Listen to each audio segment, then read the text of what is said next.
nos preparando para a nossa prece inicial, nos preparando nesse momento para estarmos nos conectando, abrindo um portal, onde possamos estar dando início ao estudo dessa noite, buscando neste momento o amparo, o apoio de todos os orixás, pai e mãe de nossas coroas, a meu pai Ogum, minha mãe Iemanjá, orixá regente da minha coroa, a todos os Exus, Pombogira, Exumirim, que estejam à nossa frente, às nossas costas, nossa direita, nossa esquerda, que esteja no alto, que esteja no embaixo, que esteja fora, que esteja dentro de nós, nos amparando, cuidando de nós, deixando lá fora todos aqueles que precisam estar lá fora, e permitindo que entre somente aqueles que têm a permissão de entrar. Que nós possamos estar conectados com a nossa verdade, com a nossa fé, com a nossa vontade de trocar mais e mais e mais conhecimentos, oportunidades, e divulgar a Umbanda com toda a sua simplicidade. Que nós possamos ser luz para iluminar uns os caminhos dos outros. Que possamos entender, respeitar e honrar a toda a espiritualidade bondosa e amiga que nos ampara, que nos intui e que nos orienta para que nós possamos começar a esse propósito ao qual estamos dando início nas últimas semanas. Gratidão. Vamos para mais uma noite de estudos. Gratidão a todos que aqui estão. E que assim seja. Hoje nós vamos iniciar com o Leonardo trazendo aí umas informações para que a gente possa começar realmente o estudo de hoje.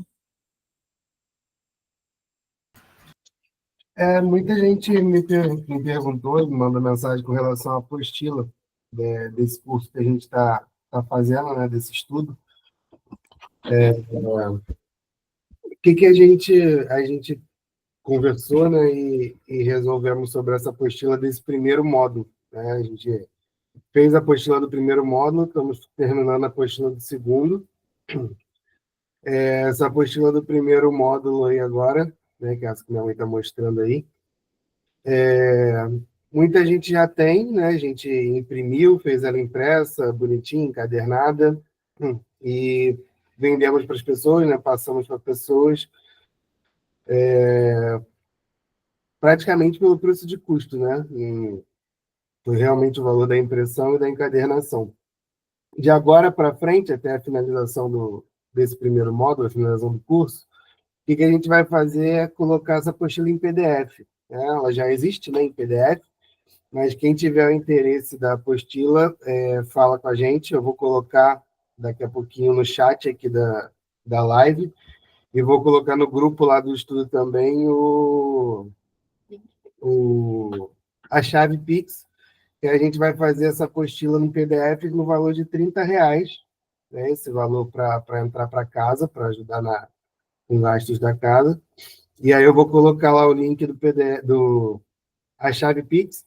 Quem fizer o Pix me encaminha o comprovante, eu encaminho a apostila em PDF.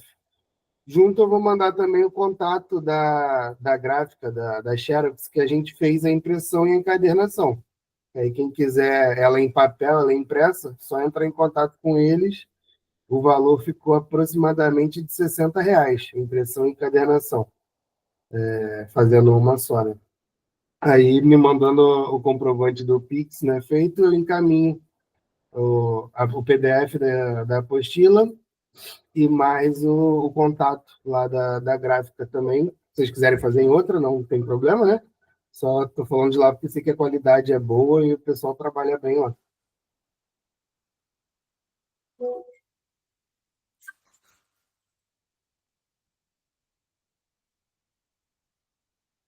Acredito que deu para todo mundo entender, né?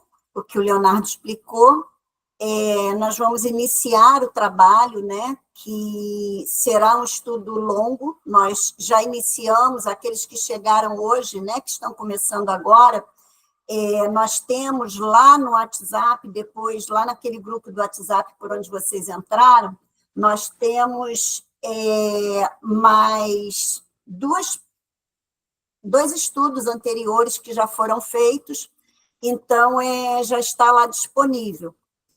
Sendo que essa primeira apostila, eu acredito que ela vai mais ou menos ter de 8 a 10 estudos dessa primeira apostila, que é ao qual o Leonardo falou sobre o PDF.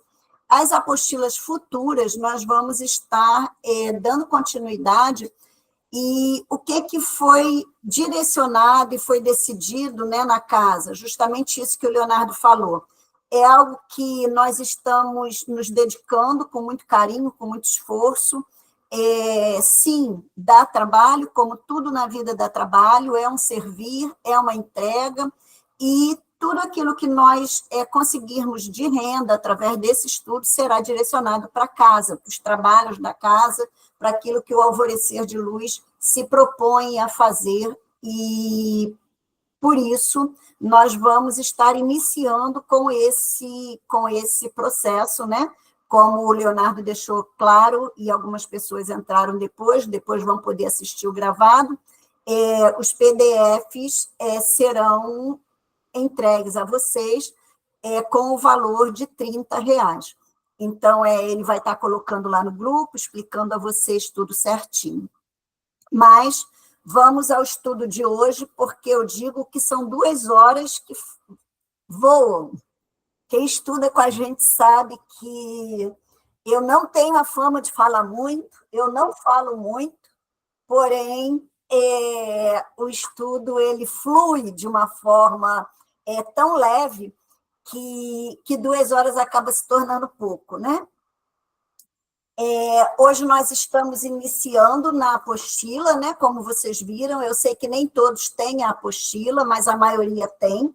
A maioria dos que estão aqui são componentes do Alvorecer de Luz, e os componentes do Alvorecer de Luz tiveram acesso a essa apostila, né?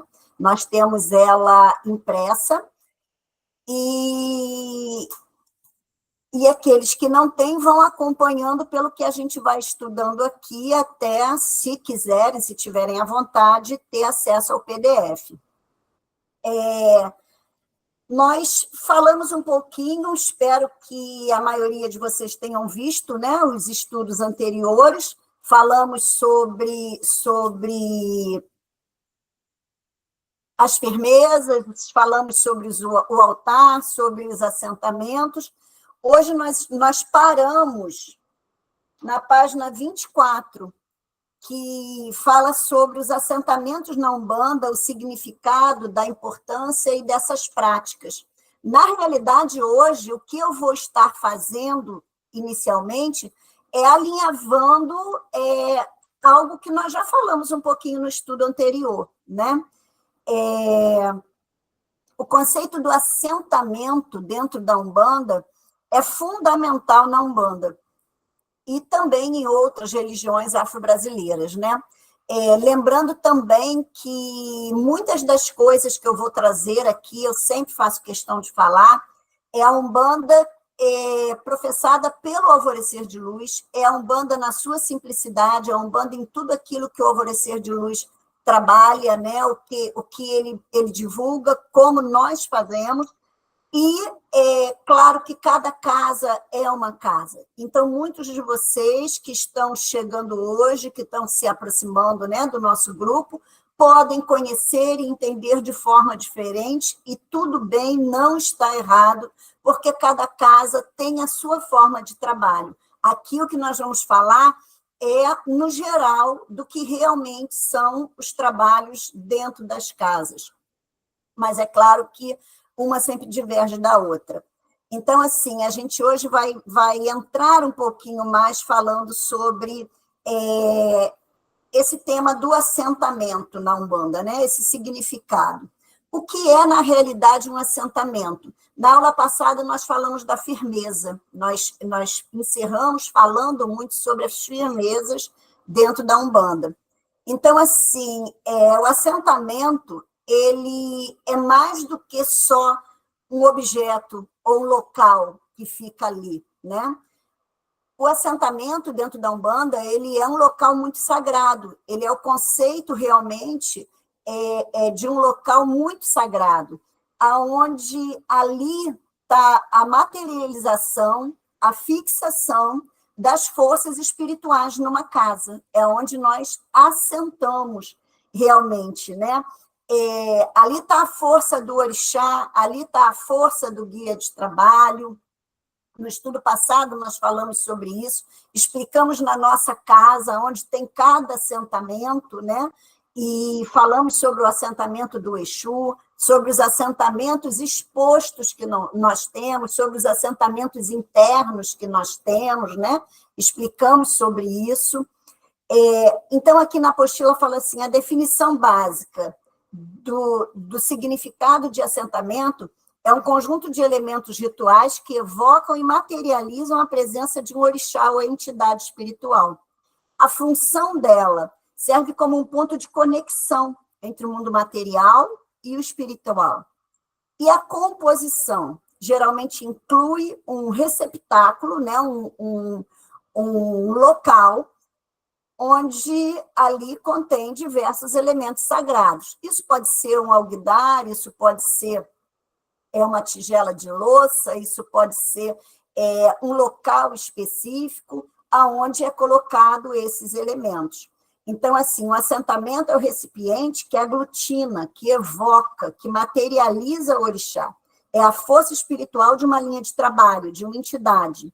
Então, assim, quando a gente vai olhar pelo candomblé, né, ali está o egé do animal, que o egé é o sangue do animal, ali se colocam oferendas, aqueles animais que foram sacralizados, né, para aquela configuração, onde é colocado tudo isso, são nesses assentamentos, onde são chamados, né, e são firmados ali a energia daquele orixá. Se entende que a força do orixá está ali, e é algo que é muito sagrado dentro das casas abertas, dentro dos terreiros, né?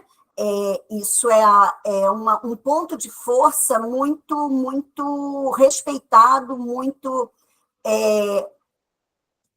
cuidado de uma forma com muita responsabilidade para aqueles que estão ali, né?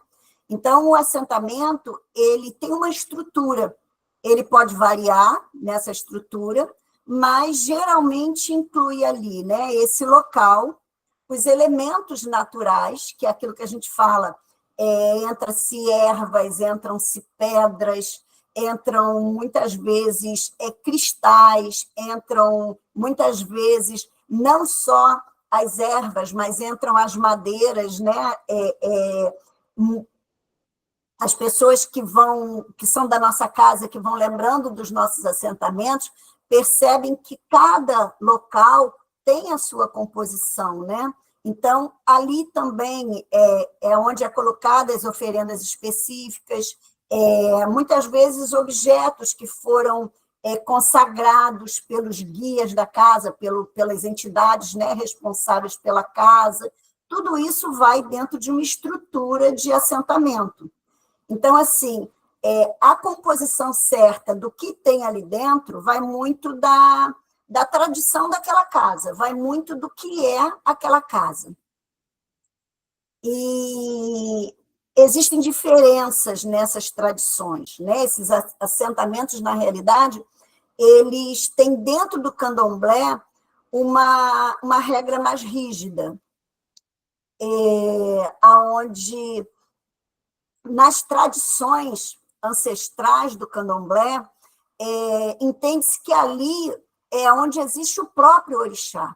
Eles fazem essa troca, eles fazem esse momento ali de ritualística com aquele assentamento, entendendo que o orixá está ali, o orixá nasceu ali quando ele foi assentado ali. Então, assim, eles têm assentamentos para cada orixá, e tudo isso com muito com muita dedicação, porque ali é sempre cuidado com entregas, né, de obrigações, e também a ritualística dos animais, né, do sangue animal que é consagrado, que é dentro da visão, da função do candomblé. Na Umbanda, isso já é um pouco diferente. Lembrando, quem vai aos estudos anteriores vai ver, nós falamos muito sobre isso, né? Porque existem umbandas, a Umbanda, na realidade, existe a Umbanda trançada, como muita gente se dirige, a Umbanda Omolocô, existe a Umbanda que tem influências, né, de determinadas linhas, então isso faz também as diferenças. Mas na Umbanda isso tem mais flexibilidade, esses assentamentos têm mais flexibilidade. Então, assim, na maioria das casas que seguem uma Umbanda que não tem a influência africana, não tem a influência do candomblé, esses assentamentos eles são direcionados por aqueles guias que comandam a casa, né? Os guias-chefes da casa que, na realidade, eles trazem os ensinamentos do que vai ser utilizado naqueles assentamentos. Então, assim, depende da necessidade específica de cada assentamento para ter um direcionamento para isso. Então, assim, a Umbanda não segue a mesma forma, não tem uma regra, mas os seus assentamentos são feitos de uma forma muito individualizada de cada casa. O propósito e a função do terreiro. Esses assentamentos, ele tem uma função essencial, como nós falamos no estudo anterior. Em casa, nós fazemos uma firmeza. Em casa, nós firmamos o nosso Exu, em casa, nós firmamos os nossos orixás, nós temos o nosso altar e nós fazemos uma firmeza. Em uma casa aberta, em uma casa, um terreiro, um centro espírita, é necessário os assentamentos. São diferenciados, mas é necessário os assentamentos. Porque eles servem de sustentação energética, quer dizer, ali eles mantêm a vibração espiritual daquele espaço, eles têm o ponto de foco, cada assentamento tem o porquê, a linha de atração deles ali para servir como ou uma descarga ou um ponto de energização. Então, nós temos os processos do assentamento como uma proteção, né? Eles auxiliam nessa manutenção. Nós também já falamos sobre isso, mas vamos estar sempre falando mais.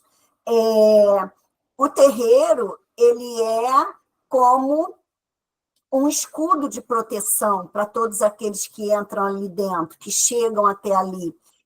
Cada médium, né, tem todo o seu ritual de chegar no terreiro, de cumprimentar, todo o preparo antes de chegar ao terreiro, e ali dentro, quando ele chega naquele campo sagrado, tem vários pontos aonde estão ali assentados forças energéticas que dão a ele o suporte para eles estarem amparados durante uma gira, né?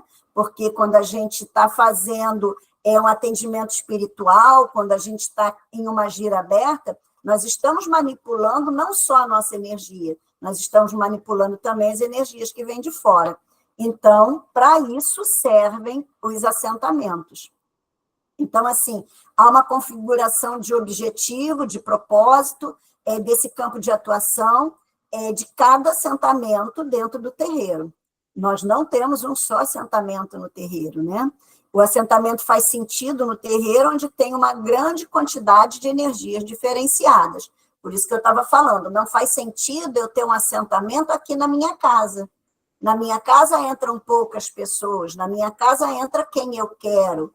É diferente de um centro espírita, onde a gente abre um portão e a gente convida a entrar aqueles que quiserem entrar. Nós nunca sabemos quem vai atravessar um portal de uma casa aberta, de um terreiro. Então, por isso, essa diferença. Então, assim, o cuidado com o assentamento é uma responsabilidade muito séria, é contínua, né? Requer cuidados frequentes, muitas vezes até em lugares de mais movimento e de um processo onde ali tem-se muitos trabalhos, é preciso cuidados quase que diários.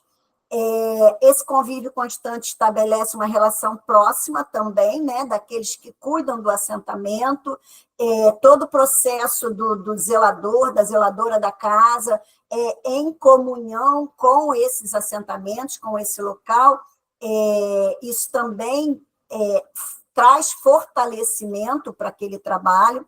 Então, assim, a necessidade da gente estar alimentando, estar cuidando daquele assentamento, mantendo realmente limpo, iluminado, né, e fortalecido dentro daquilo que é direcionado.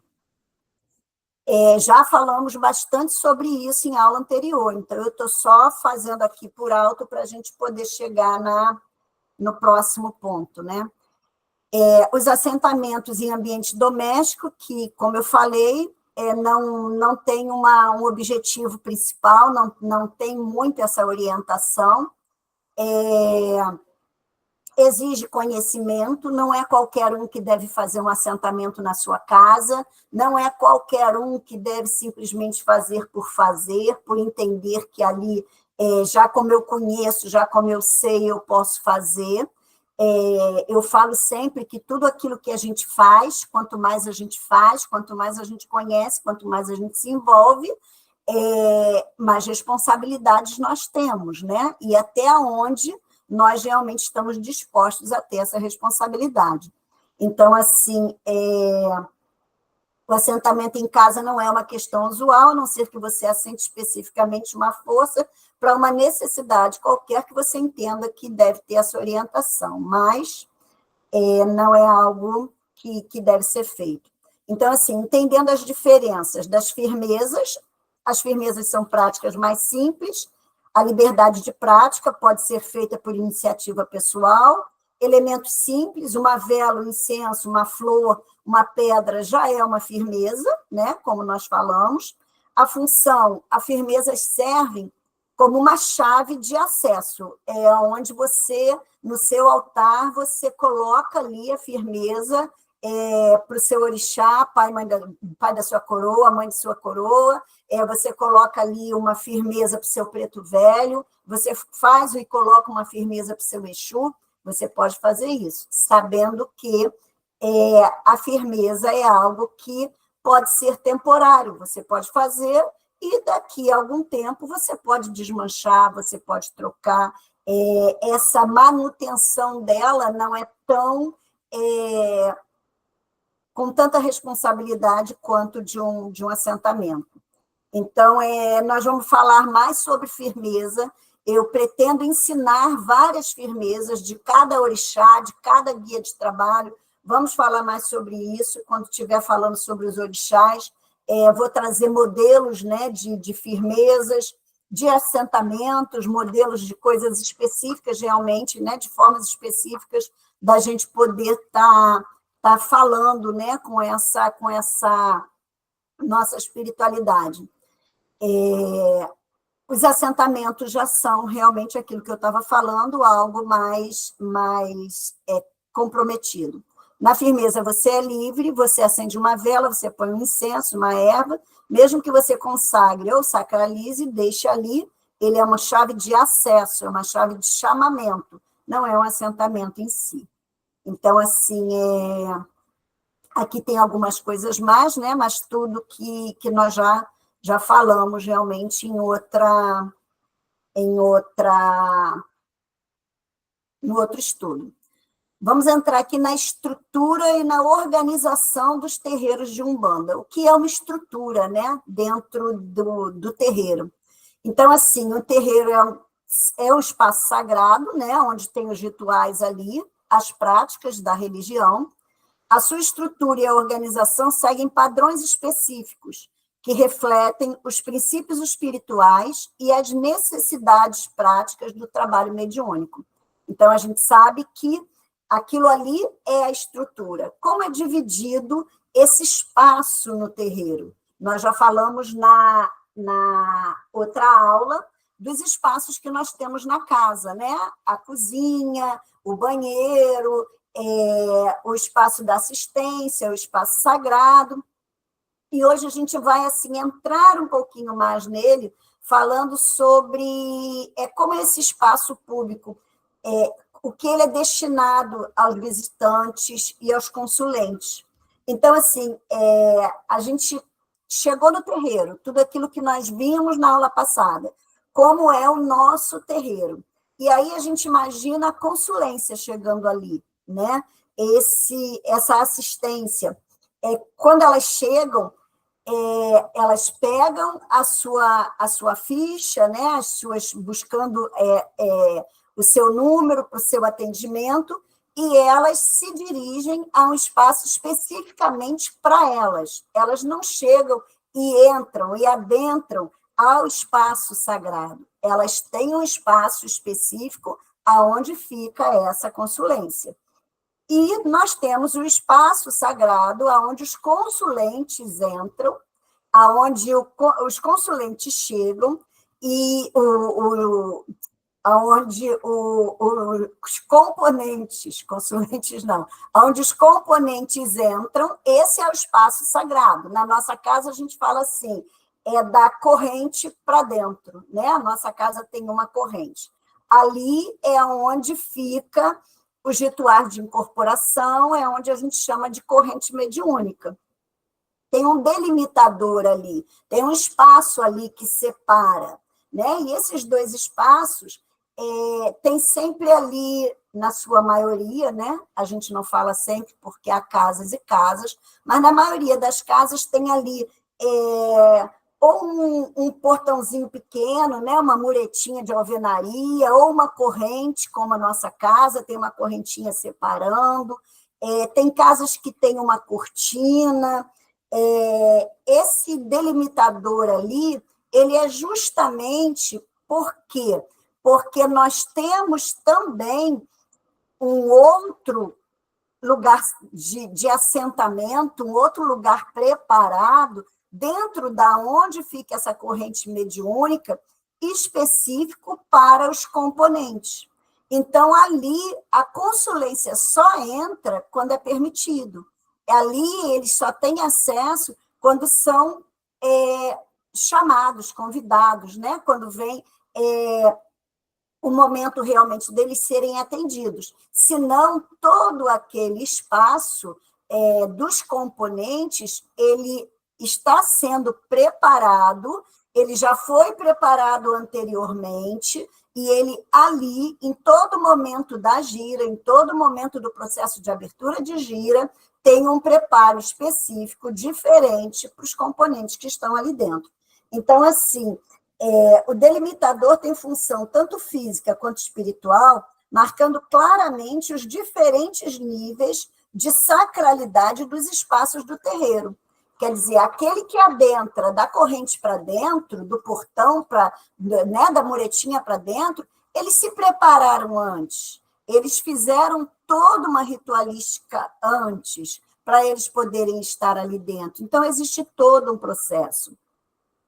Nós falamos também aqui na apostila, fizemos questão de colocar aqui e pontuar o uso de cortinas.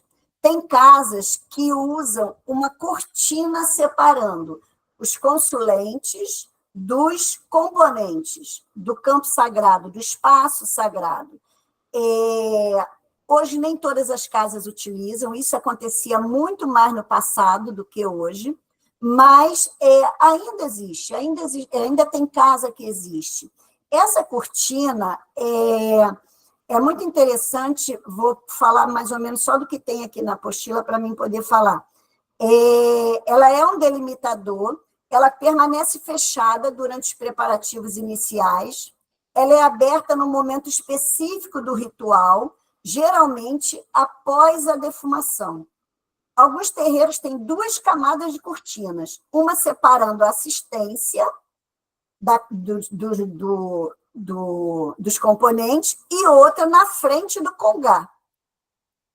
Tendência atual, os terreiros mais novos têm optado por não usar cortinas, adotando uma configuração mais aberta. Como é o caso da nossa casa, nós não adotamos a cortina. Mas é algo que foi muito usado no passado. Na casa da minha mãe, né, tinha cortina, e essa cortina ela era realmente fechada enquanto... Para quê? Para que existia essa cortina? Qual era a explicação realmente dessa cortina? Ela existia para manter os médiuns mais concentrados, para os médiuns não se distraírem. Eles chegavam e entravam ali para dentro, já para aquele campo sagrado, ali eles já fechavam a boca, eles cumprimentavam o altar, eles começavam a perceber o que precisava, o que não precisava, o que estava faltando, tirar alguma dúvida, de repente, né, com o dirigente da casa, organizar algumas coisas, acender aquilo que fosse preciso, perceber defumador como é que estava, como é que não estava, identificar se faltava alguma coisa. Toda a organização da gira era feita com essa cortina fechada. Então, assim, os componentes eles não ficavam conversando com a assistência não ficava prestando atenção a tudo que estava acontecendo, né? Nós temos na nossa casa o ritual, o momento de fechar as guias, né? Quando a gente está adquirindo uma guia de conta nova, a gente tem aquele ritual, aquele momento de fechar aquela guia no altar. Isso tudo era feito muito em segredo, isso tudo era feito muito, na realidade, nesse momento, aonde essa cortina estava fechada, aonde tinha todo o início da gira, começava, né, o adjá a tocar, se cantava o defumador, para depois que defumasse tudo ali dentro, aí é que se abria as cortinas para poder ter realmente esse acesso da consulência, da assistência lá para dentro. Então, assim, tinha um ponto que era até muito interessante, que se cantava para a abertura da cortina, que falava: abre a cortina, quero ver Pai Oxalá. Abre a cortina, quero ver meu Pai Ogum. Abre a cortina, quero ver os pretos velhos. Abre a cortina para chegar todos Egum. E ali é um trabalho onde essa energia daqueles orixás trabalhando com tudo aquilo que precisava ser trabalhado naquela noite. Era, assim, um momento onde ia abrindo as cortinas, a fumaça do defumador ia se espalhando para a consulência, e aí começava realmente a fazer esse propósito ali, né? E essa cortina que tinha para o altar, essa cortina que tinha entre os consulentes e tinha na frente do altar, era uma cortina que era fechada quando tinha gira de Exu. Naquele tempo, né, as giras de Exu, as giras de esquerda, Exu não batia a cabeça no altar, Exu não cumprimentava o altar. O altar era fechado, e ali tinha a gira de Exu. Hoje já não existe mais, né? Na maioria dos terreiros realmente não existe mais esse momento das cortinas. Fora esse processo, né, desse delimitador, a gente também tem no espaço de terreiro o altar principal, né, como nós já falamos, onde estão as imagens do santo, das entidades, o ponto de foco ali. Temos a tronqueira, que os assentamentos, e que está lá perto da entrada, tudo isso só finalizando o que a gente já falou no outro estudo.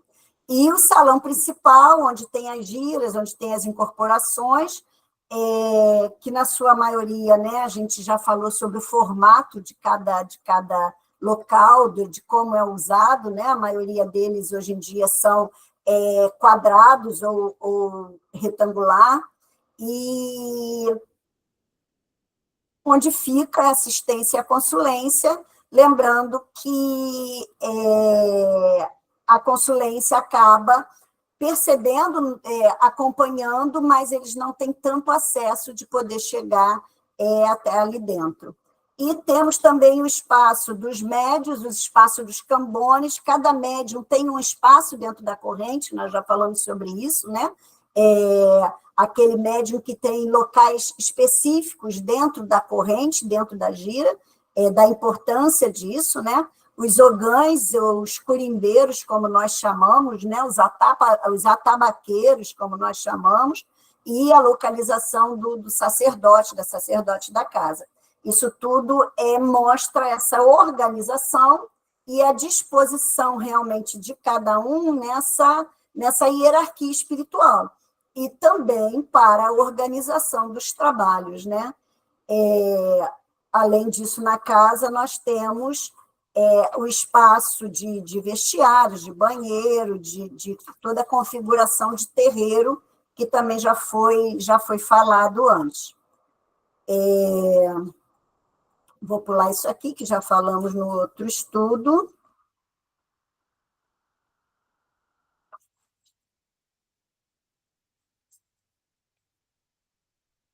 Então, só vou fechar fazendo a leitura disso aqui. A organização espacial do terreiro da Umbanda tem profundos significados espirituais e práticos.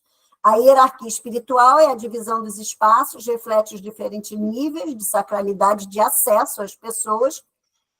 O isolamento do espaço sagrado ajuda os médiuns a se concentrarem nos trabalhos espirituais. A estrutura ensina os visitantes a respeitarem os espaços e os rituais sagrados. A proteção espiritual, esses delimitadores também funcionam como barreiras energéticas, e a organização dos trabalhos, porque facilita o fluxo de pessoas e a realização realmente dos rituais. Tudo precisa ter uma ordem, tudo precisa ter uma organização para que a gente possa fazer um bom trabalho, né? Então, o terreiro é muito mais do que um simples local de culto. É um território que alimenta a alma e dá sentido à existência espiritual dos seus frequentadores. Nós sabemos, como também já falamos, muitos centros muitos terreiros se iniciaram na cozinha de casa, mas conforme ele vai crescendo, conforme vai expandindo, é necessário toda essa organização.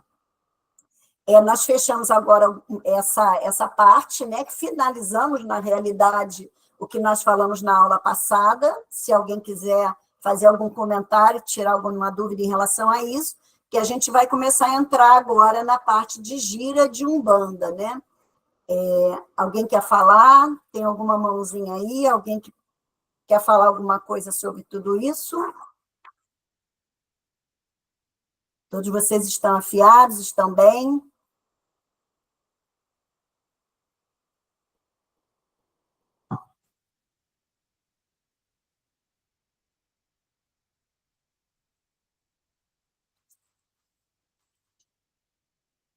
Vamos lá, então, falar sobre a gira de Umbanda. O que é uma gira de Umbanda? A gira também é conhecida como sessão ou trabalho.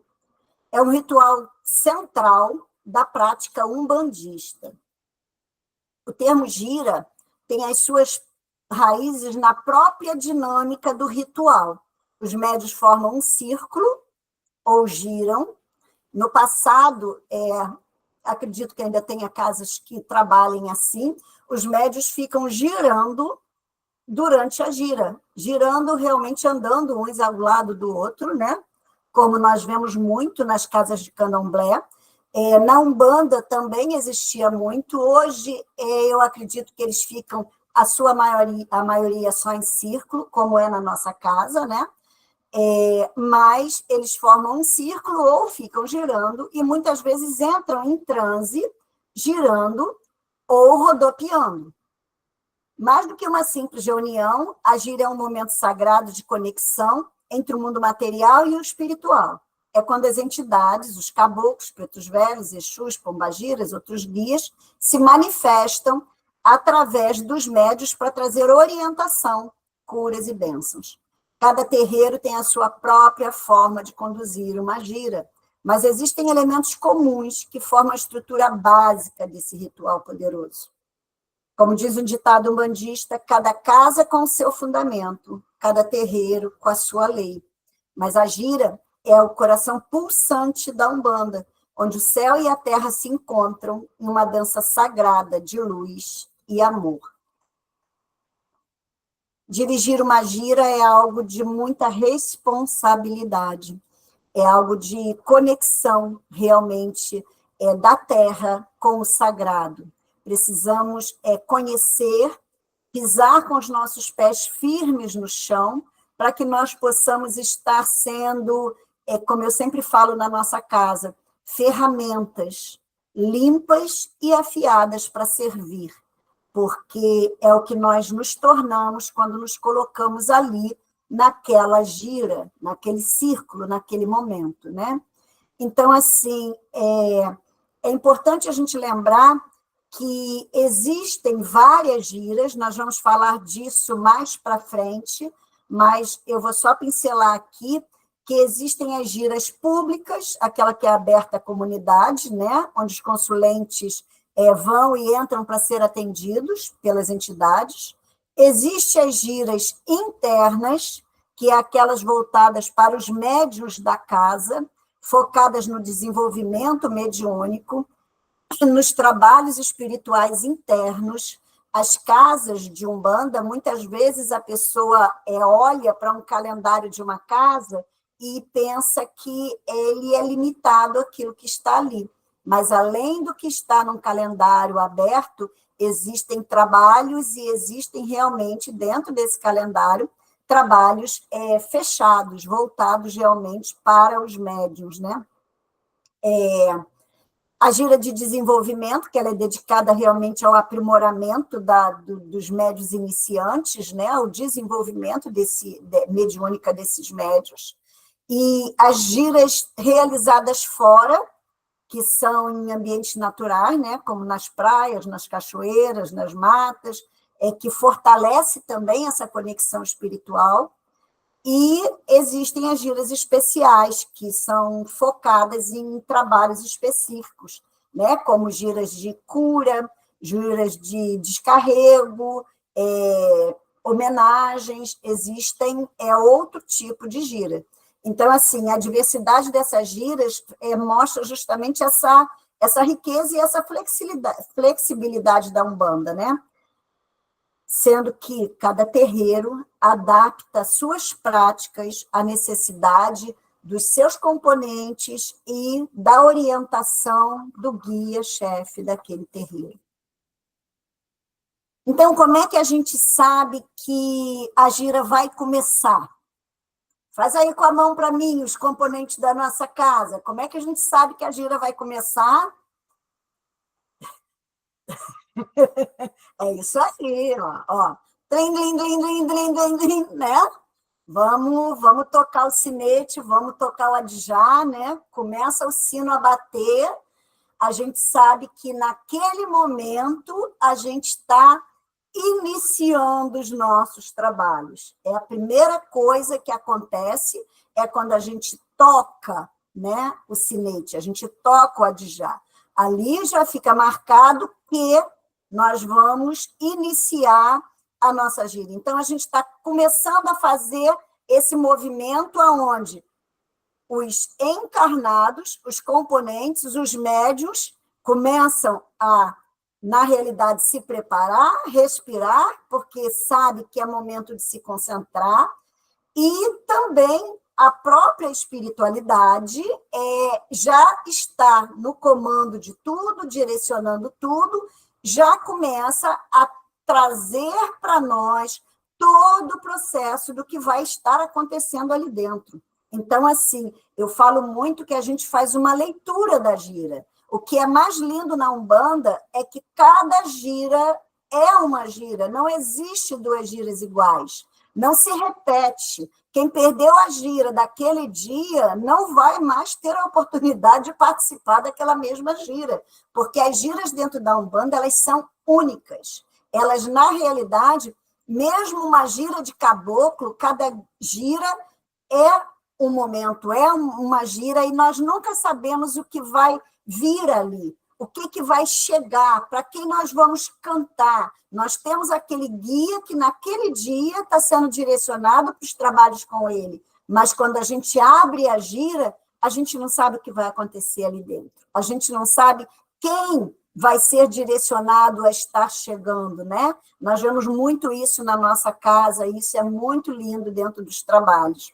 Então, assim, a gira, na realidade, ali o adjá começa a tocar, é o momento do trabalho, e a gira começa quando começa a defumação, né? A gente toca o adjá e... Epa, defumador! Vamos defumar, né? Vamos realmente fazer o toque do tambor, vamos começar a fazer o movimento da fumaça e vamos começar a purificar o ambiente, começar esse momento de purificação. Então, na realidade, ali começa o ritual da defumação, que isso é algo que, assim, é universal na gira de Umbanda. Eu acredito que não existe uma casa de Umbanda que não faça o seu defumador, que não comece os trabalhos pela defumação. Então, assim, ali, nessa defumação, contém o quê? As ervas sagradas, como alecrim, né? Guiné, alfazema. Essas ervas são queimadas nesse turíbulo, né? Que faz aquela fumaça, que purifica aquele ambiente, que vai elevando as vibrações do terreiro, vai elevando as vibrações dos médiuns, os médiuns começam a se sentir envolvidos ali.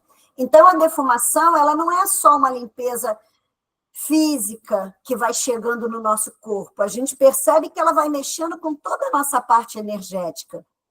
Então, assim, é ali que a gente começa a preparar realmente o campo vibratório daqueles componentes que vão receber aquelas energias para trabalhar, né, para o trabalho espiritual da casa. Então, esse momento da defumação, ele é muito importante.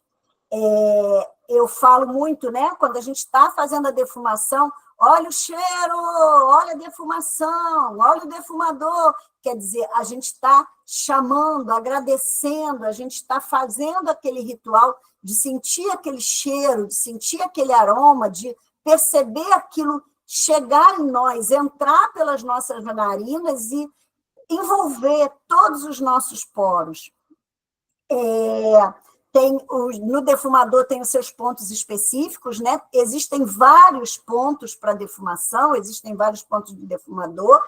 Um daqueles que eu digo que é o mais comum, que todo mundo, a maioria das casas cantam, né? Que é o defuma com as ervas da Jurema, defuma com a arruda e guiné, beijoim, alecrim, alfazema, vamos defumar, filhos de fé.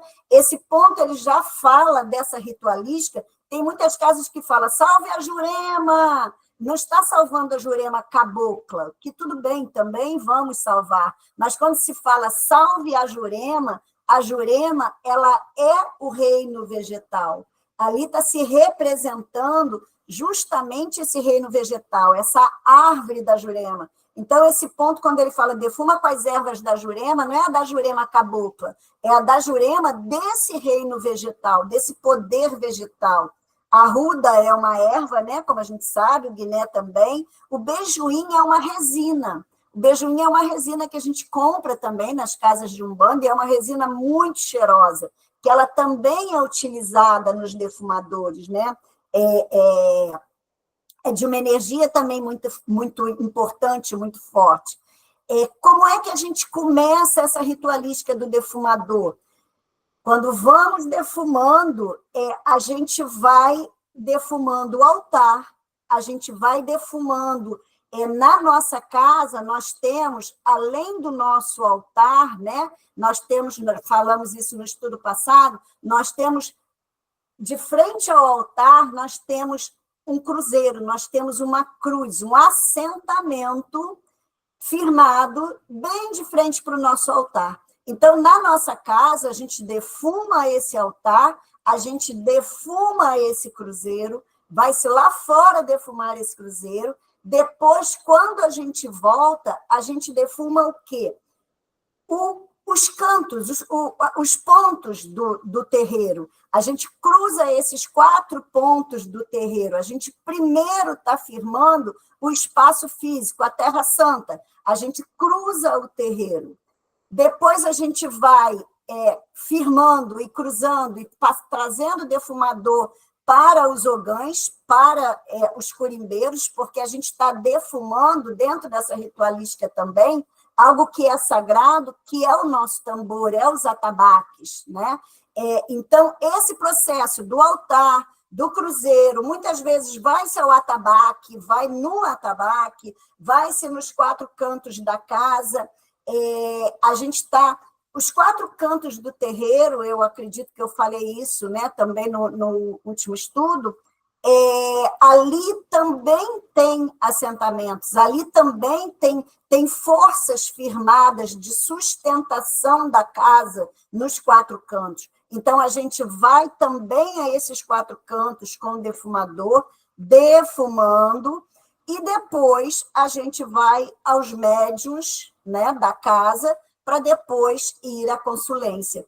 Então, assim, eu falo que tem um ponto que a gente canta muito na casa, não no momento do defumador, né, mas que fala da importância desses 4 cantos, que é aquele ponto que a gente fala, né, essa casa tem 4 cantos, cada canto tem seu ponto. Ali, esse ponto, ele mostra para a gente o quanto esses 4 cantos são importantes. Eles estarem firmados, eles estarem bem irradiados, porque eles puxam como imã para eles toda e qualquer energia que possa haver no ambiente.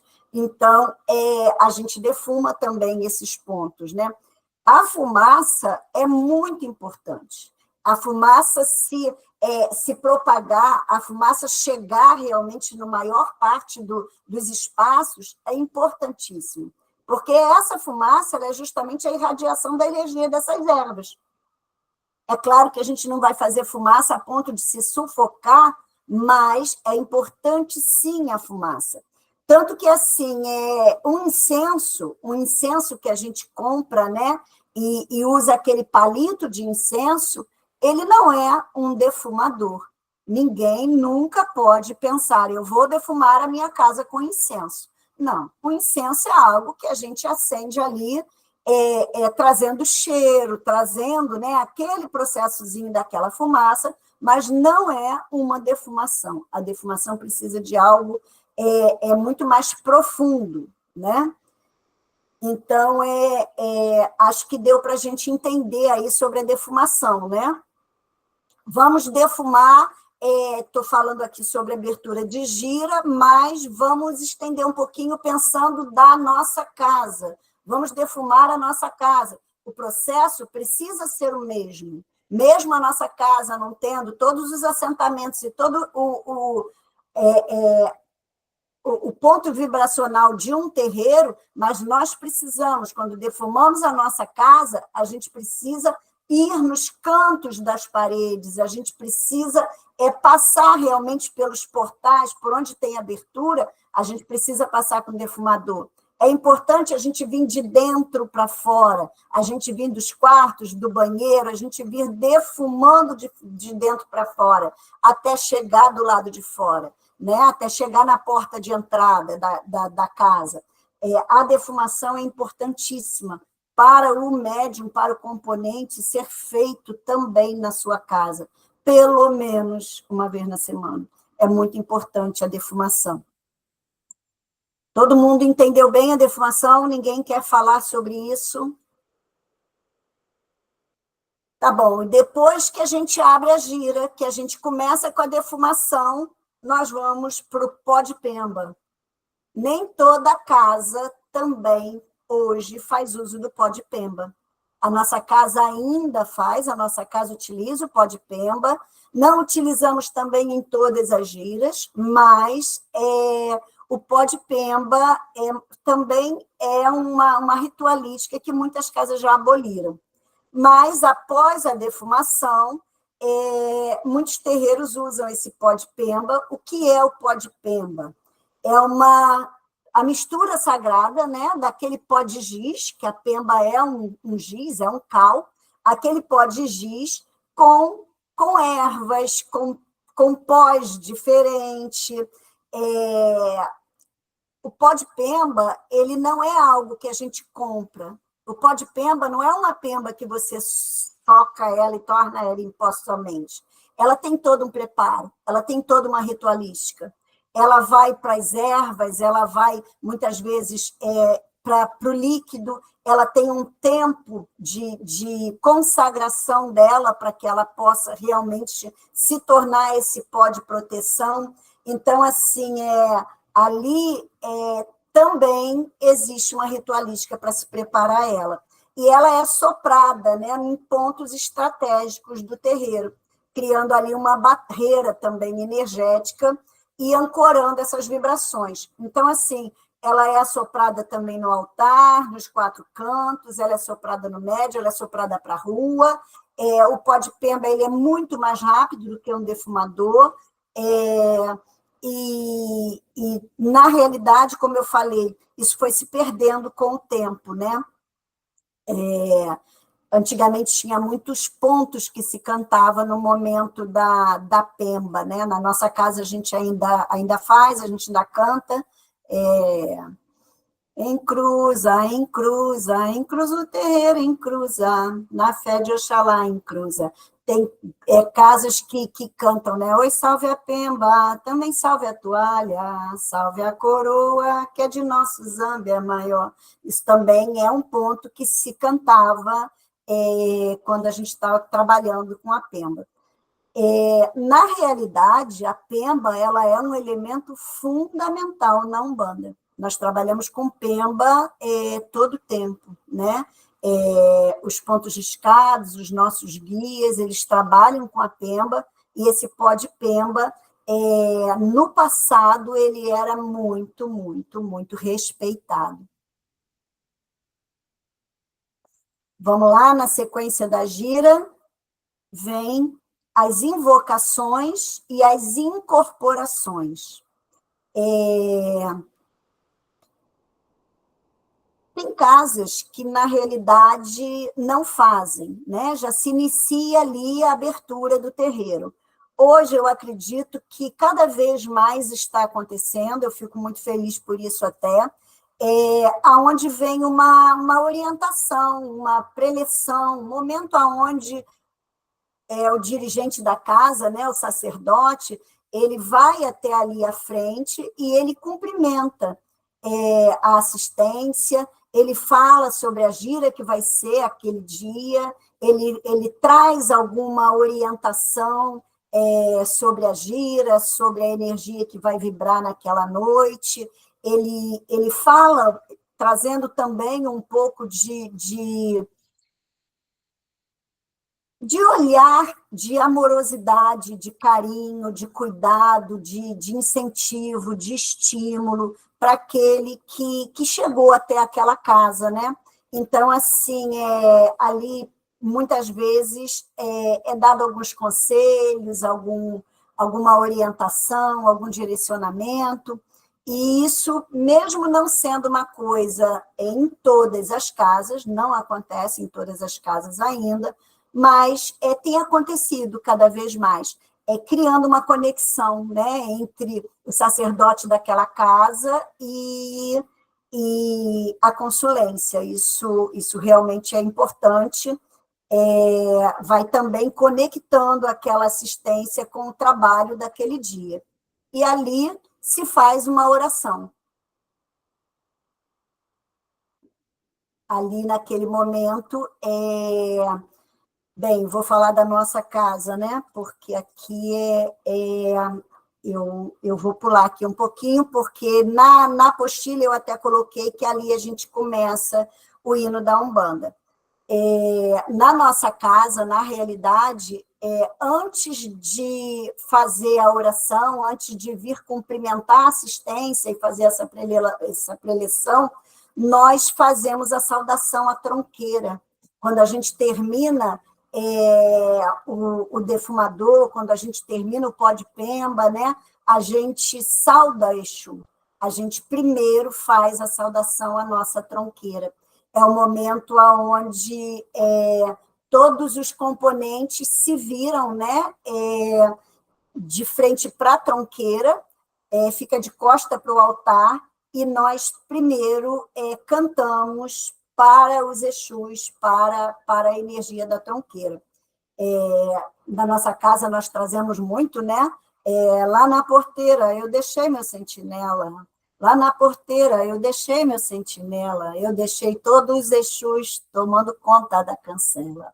Então, assim, a gente firma na nossa casa os Exus, a gente agradece, né, naquele momento. Existem casas que, quando canta para Exu, chamam de despachar Exu, mas não é uma linguagem que eu acho que deve ser utilizada, porque muitos entendem o despachar Exu como se estivesse despachando, mandando eles embora, né? E ao contrário, a gente está chamando eles, entregando a eles, confiando a eles a proteção e o cuidado ali na nossa tronqueira, né? Aí, depois dessa tronqueira, a gente vem para esse momento, onde eu chego para cumprimentar, para falar com a consulência, e aí a gente vai para a nossa oração, para o momento onde a gente realmente vai pedindo a permissão realmente na oração, apesar de que todo esse processo a gente já está abrindo um portal, a gente já está pedindo a permissão, mas aí a gente vai à oração, e depois vem a saudação ao hino da Umbanda. Quase todas as casas também cantam o hino da Umbanda, né? Mas, como eu falei, não é uma regra, nem todas as casas são iguais. A nossa casa mesmo tem momentos onde isso se modifica, tem momentos onde nós fazemos de forma um pouquinho diferenciada, mas, basicamente, essa é a linha do trabalho da casa, né? A gente vai depois a saudação ao hino da Umbanda, que é um hino lindíssimo, né? Que acredito eu que todos que estão aqui conhecem, né? Refletiu a luz divina com todo o seu esplendor. É um hino lindo. E depois que a gente faz essa saudação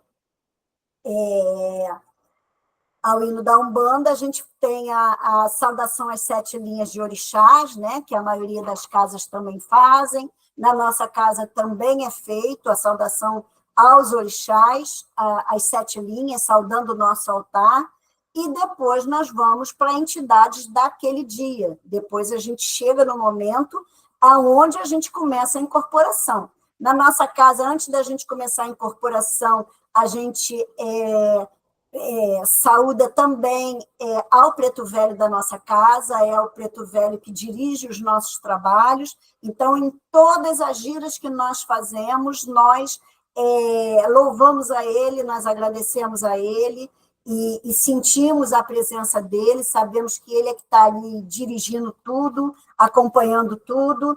Então, a gente sempre saúda ele antes de começar a gira. E aí, sim, a gente chega no momento dessa incorporação, aonde, na maioria das casas também, né, nós temos aquele processo que primeiro a gente dá início a esses trabalhos, salvando os orixás do sacerdote, né, chamando, primeiramente cantando e salvando os orixás do sacerdote, e dali a gente começa o desenrolar de uma gira, né? Lembrando a vocês, tá, gente, que hoje eu vou estar falando bem superficial por tudo isso aqui, que nós vamos entrar com detalhes, assim, bem legal na próxima aula em relação a isso. Eu quero até lembrar aos médiuns da casa que estão com a sua apostila impressa, que lembrem de levar ela para casa outra vez na quarta-feira, porque eu acrescentei, eu já achei que era pouco, acrescentei mais 8 folhas, ou seja, mais 16 páginas, porque ela né, os 2 lados, então tem mais 8 folhas aí falando sobre os detalhes de cada gira que eu quero acrescentar nessa apostila. Então, nós vamos recolher a apostila na quarta-feira para poder montar ela, para na próxima quinzena vocês terem ela com a continuação realmente desse tema, falando sobre as giras de Umbanda, né?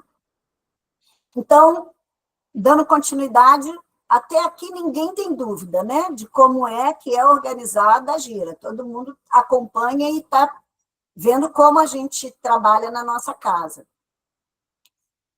A incorporação é o ponto alto de uma gira de Umbanda. É o momento em que as entidades espirituais se manifestam através dos médiuns, trazendo consigo sabedoria, orientação e cura. Eu tenho sempre o costume de falar assim, Umbanda, eu uso uma linguagem que fala assim, a Umbanda está para o Candomblé, assim como o catolicismo está para o protestantismo. Ou seja, o protestante e o católico falam de Jesus, mas veem e trabalham, se dirigem de uma forma diferenciada. A Umbanda e o Candomblé, eles cultuam aos orixás, mas eles trabalham e veem também de uma forma diferenciada. E eu tenho o costume de falar que a Umbanda, na realidade, é o guia na Terra trabalhando. A Umbanda não é a ritualística, a Umbanda não é o processo da ritualística de recolhimento, de oferendas, que também existe, que também faz parte dentro, né, do processo de cada casa, mas não é isso o principal na Umbanda. O principal na Umbanda é o guia na Terra trabalhando. Umbanda é mediunidade, Umbanda é o guia trabalhando. Então, é o momento mais sagrado da Umbanda, é esse momento da incorporação. É esse momento onde os médios onde os guias chegam e com uma vela e com um copo com água, eles chegam aonde eles desejam chegar.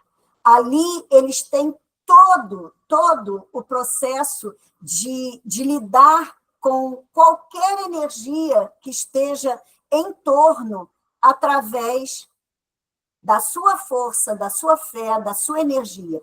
Então, esse momento mais sagrado dentro da Umbanda é o momento da incorporação. Então, assim, para o observador leigo, a cena pode parecer até assustadora, ver alguém que estava conversando normalmente se transfigurar completamente, com mudanças, muitas vezes, na expressão facial, na postura e nos gestos, né?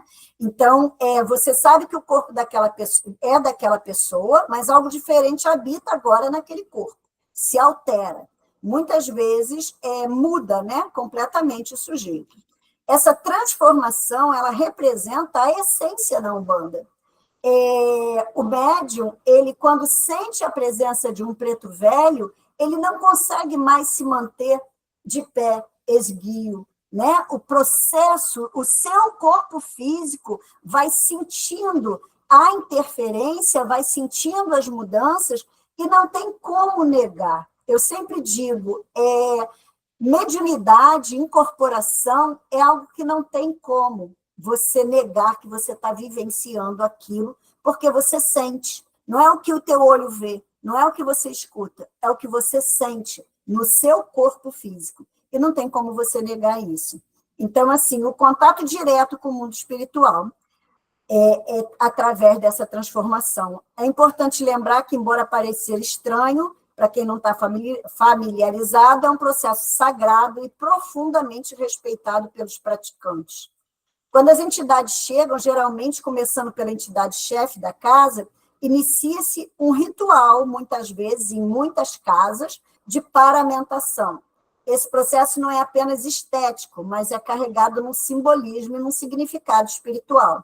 No caso dos caboclos, por exemplo, essa paramentação pode incluir alguns colares específicos, colocar algum elemento no pulso, nos braços, colocar fita na cabeça, colocar cocar, para os pretos velhos, o chapéu, a bengala, determinadas guias.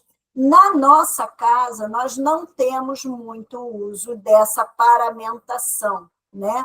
É algo que em muitas casas eles investem mais, eles trabalham mais, utilizando esse paramento para cada guia. A nossa casa não utiliza muito.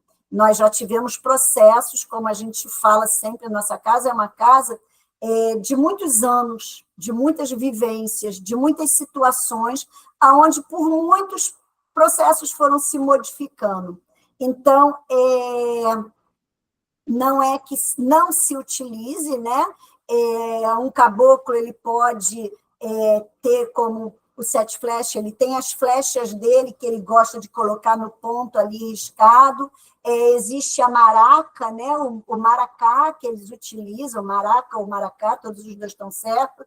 O preto velho bota um chapéu na cabeça, sua bengala, algumas coisas de utilidade de paramento do guia, que não seja algo muito, a gente até utiliza, mas a nossa casa não é de utilizar cocar muito grande, capas muito grande, uma paramentação realmente muito grande, não faz parte da nossa ritualística.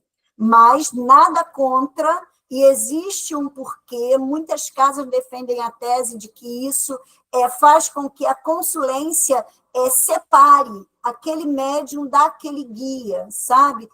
Traz, assim, para o consulente um olhar de entendimento maior daquele sagrado que chegou ali, que está ali naquele momento, né? É como se a gente vai para uma festa junina e todo mundo se veste de caipira, faz a sua ornamentação para estar participando daquilo ali. É um momento onde ali todo mundo sabe que a pessoa não vai viver com aquela roupa todo o tempo, mas ela está ali participando de um momento. Assim é visto também em muitas casas. Então, assim, essa paramentação serve como uma estratégia, né, de comunicação visual, ajudando a diferenciar a entidade do médium, criando um impacto psicológico nos presentes. É uma forma de materializar a presença espiritual e facilitar a conexão entre o mundo material e o espiritual para aqueles que estão chegando lá. Eu coloquei aqui também, que é algo que é importante a gente pontuar, muitas vezes o uso dessa paramentação é atacado, né? Porque muitas casas que são muito ligadas ainda à ideia europeia, né? Aquele movimento da Umbanda que é muito mais ligada a Kardec do que ao catolicismo, é muito mais ligada ao espiritismo, ao catolicismo. Então, traz essa ideia de que precisa limpar a Umbanda, precisa tirar essas coisas, que essas coisas não são necessárias. Então, precisa se fazer uma limpeza material disso aí, porque não precisa disso, tentando se colocar a Umbanda mais limpa visualmente, como eles chamam, né? Como esses que trazem essa ideia, essa versão, que o guia, na realidade, não necessita de nada disso. Porém, todos os casos é preciso ser respeitado, ser entendido. Como eu falei, a ideia é gerar um impacto, né, da imagem do médium, é a ideia de mexer com o psicológico. Isso não é apego, isso não é vaidade, não é falta de evolução, é algo que a gente precisa entender, que precisa ser respeitado, precisa ser entendido, né? Porque, na realidade, tem um porquê, tem um fundamento para cada situação, para cada casa, para cada trabalho. E nós não estamos aqui para dizer assim, o que está certo ou o que é o errado. A gente vai trazer sempre como é visto, né? Em vários lugares, em vários olhares, e como eu disse, a nossa casa já teve muitos movimentos em relação a isso, e eu digo sempre que é uma casa aberta para estar se movimentando sempre, para estar mudando, ampliando, transformando sempre. Aliás, essa é a palavra da nossa casa, é transformação, o vovô está sempre falando muito sobre isso. Alguém quer perguntar alguma coisa sobre isso?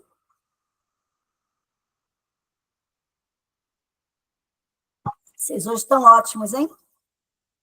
Vocês estão querendo que eu acabe com essa parte da apostila, né? Pois é, vamos lá. A linguagem corporal das entidades. Então, assim, na realidade, quando a gente fala que muda o trejeito, né? Muda a forma do médium, o que está acontecendo? Na realidade, isso é uma forma da espiritualidade se comunicar. Gente, eu estou com calor, só um minutinho aqui, eu tirar esse casaco. Essa linguagem corporal, ela faz parte, né, da energia que aquele guia traz, que aquele momento traz. Então, assim, nesses gestos, quando a gente fala assim, quem é que não percebe um preto velho chegando e, né, vem o barulho do estalar dos dedos? O que eles estão fazendo ali naquele movimento?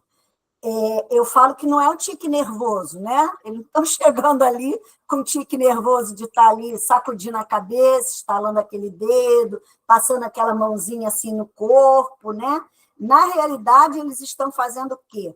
Eles estão equilibrando, ativando os chakras do médium. Ele está ali alinhando o médium dele. A primeira coisa que ele faz quando ele chega é criar esse campo, ele está trabalhando nesse campo do médium, ele está limpando esse campo, ele está fazendo com que fique mais leve, mais fácil, para que ele possa chegar, para que ele possa incorporar, para que ele possa trabalhar. Primeiro ele trabalha nesse campo mediúnico, que é o médium dele, para depois ele poder fazer isso para os outros. Então, assim, na realidade, todo esse processo tem um porquê, né, dessa chegada dele. O bater o pé no chão, quem é que não percebe aí, né, o preto velho chegar e bater o pé no chão? Não só o preto velho, o caboclo também, os outros guias também, eles têm muito essa coisa de bater o pé no chão. Por que a gente bate o pé no chão? Quando a gente bate esse pé, o que acontece? Serve para mexer nas energias, dissipar as energias específicas que estão ali, né? Mexer com esse fluxo energético. Então, assim, alguns clarividentes chegam a falar que vê sair faísca quando se bate o pé no chão.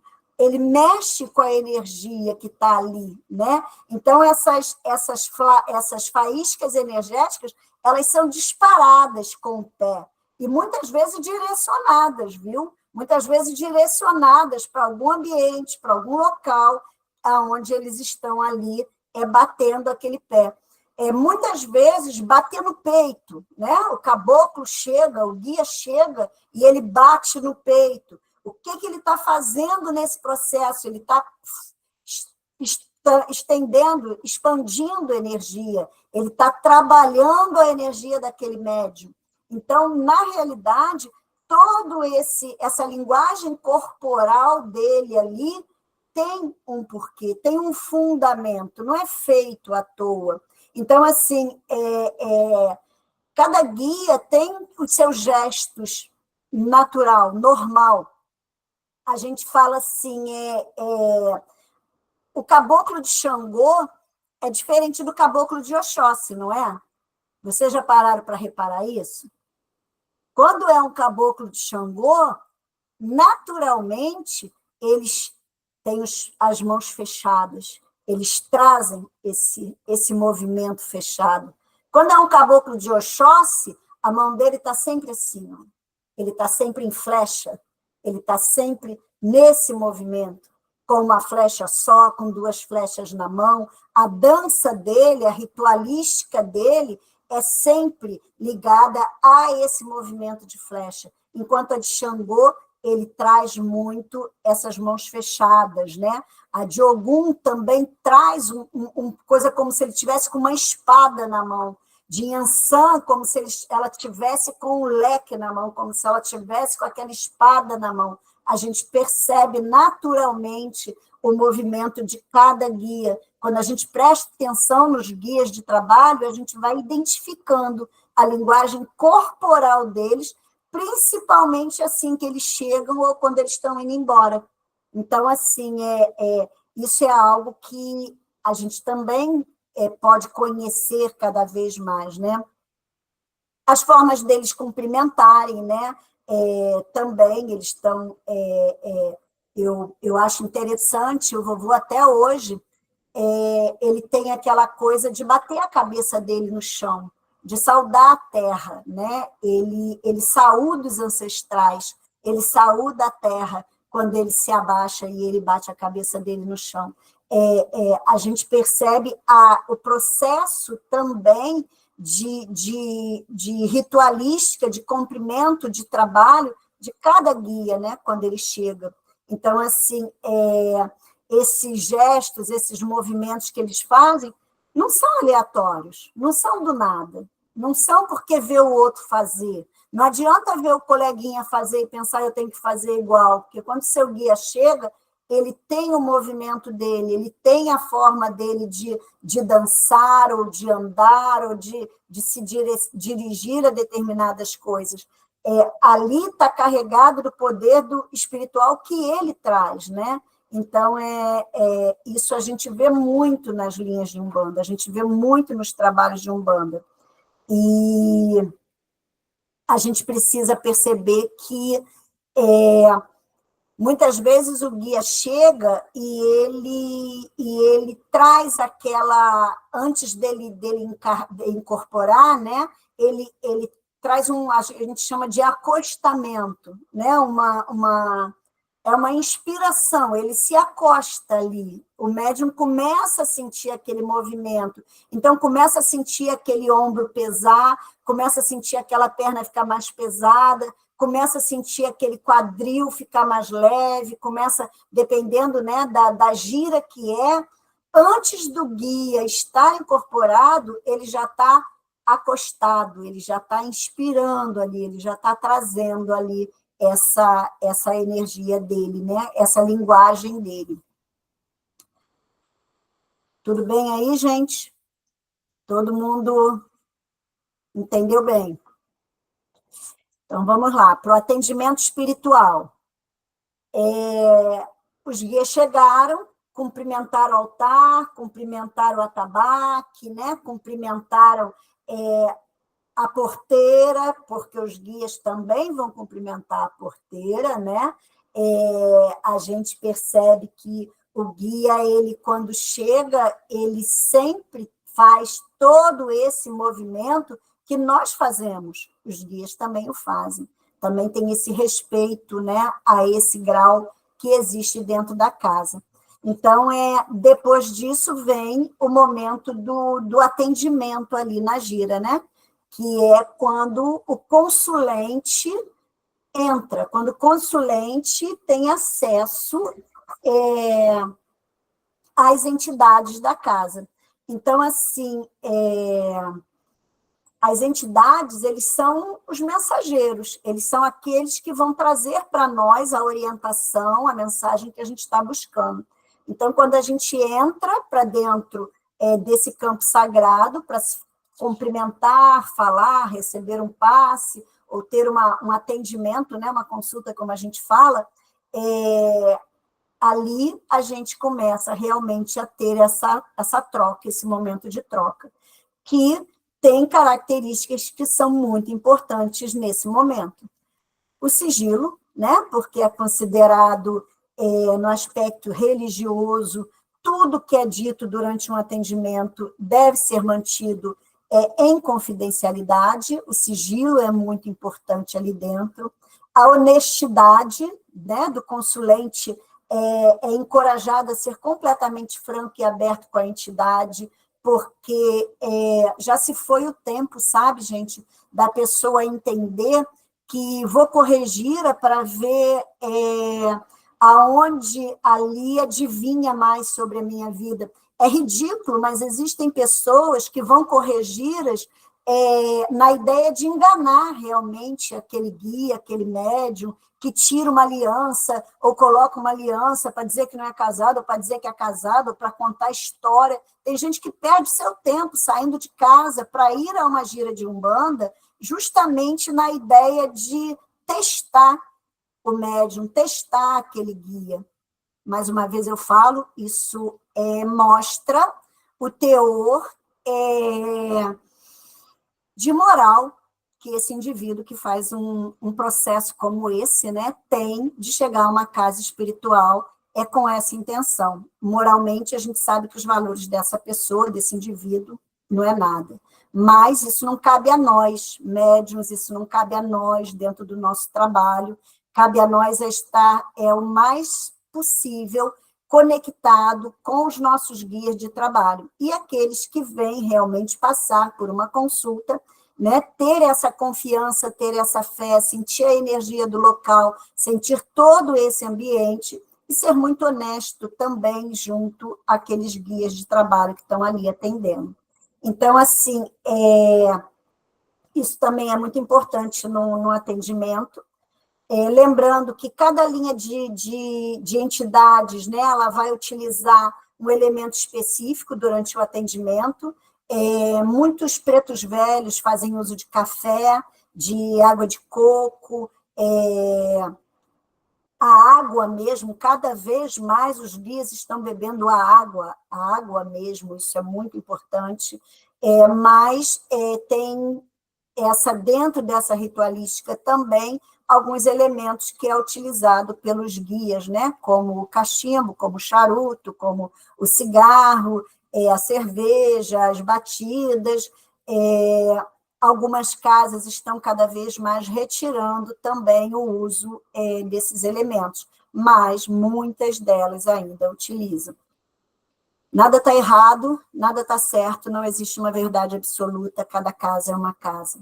Então, assim, é importante a gente ter respeito, mesmo que os consulentes não estejam familiarizados com todos os rituais, o respeito e a abertura para aprender tudo isso, né, a gente ter esse entendimento.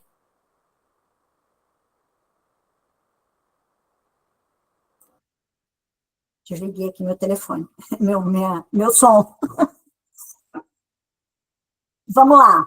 É importante também, né, só para a gente poder ter uma ideia, a gente lembrar dos números e dos símbolos dentro das giras de Umbanda, né? Assim como tradições espirituais, os números também carregam significados profundos, né? O número 3, em particular, tem uma importância especial. O 3 é considerado o poder, né? Um número de poder, um número de criação. No cristianismo, né, a gente tem ali a Santíssima Trindade, o 3 é um número de muita vitalidade, um número de movimento, essa tríade ela se manifesta em muitos rituais, os guias batem 3 vezes no chão, na realidade, quando eles vão fazer algo, são 3 estalar de dedo, eles utilizam muito essa energia do 3, né?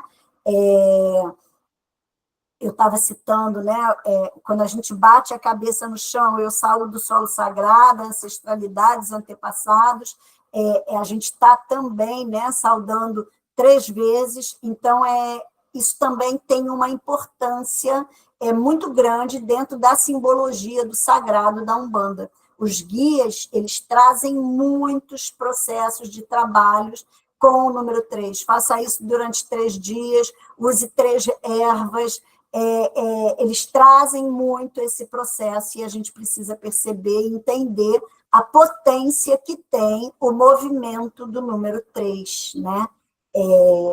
É interessante a gente estar focado e percebendo isso.